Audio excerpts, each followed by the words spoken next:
As a teacher new to the world of elementary education, I know that I still have so much to learn. And how I got here? Well, right now I'm thinking about the places I'm going. At the start of the program, I wasn't sure what I was getting myself into. I had been following blogs and articles on innovative teaching practices and 21st century skills, but I wasn't sure what that would look like once I got into the classroom. Turns out I really knew nothing. And my teachers? I learned a lot from my students. My students. Not just data points in a spreadsheet or gradebook. Unafraid to take risks, open to new ideas, flexible, understanding that I was a new teacher trying to figure things out.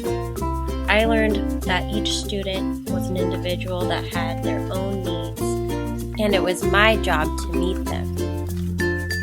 But how was I going to do that?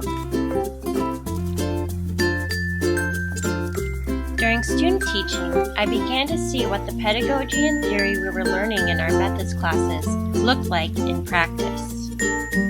Thanks to my cooperating teachers, I could see firsthand what teachers are doing to meet the challenges of the modern classroom.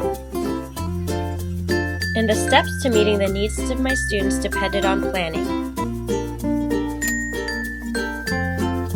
Planning for standards-based, developmentally appropriate, inquiry-based, student-centered learning.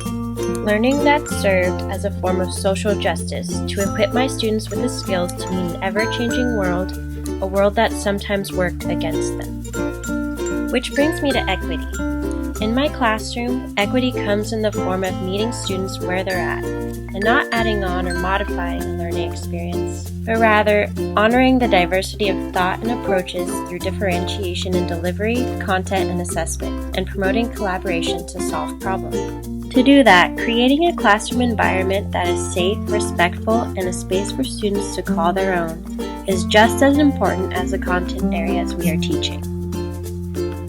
Empowering students to be caring and responsible learners is essential for building a classroom community. A community of builders, mathematicians, historians, scientists, readers.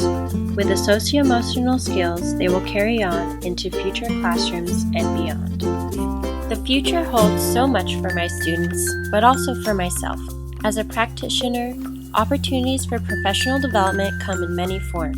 Whether it be attending a conference, tweeting, conducting action research in my classroom, and so on. All of it with the purpose of improving myself as a teacher and learner to make my teaching more effective.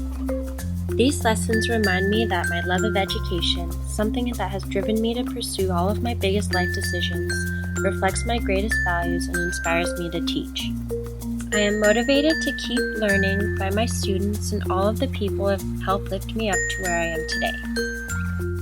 Thank you for teaching me what it means to be a good teacher.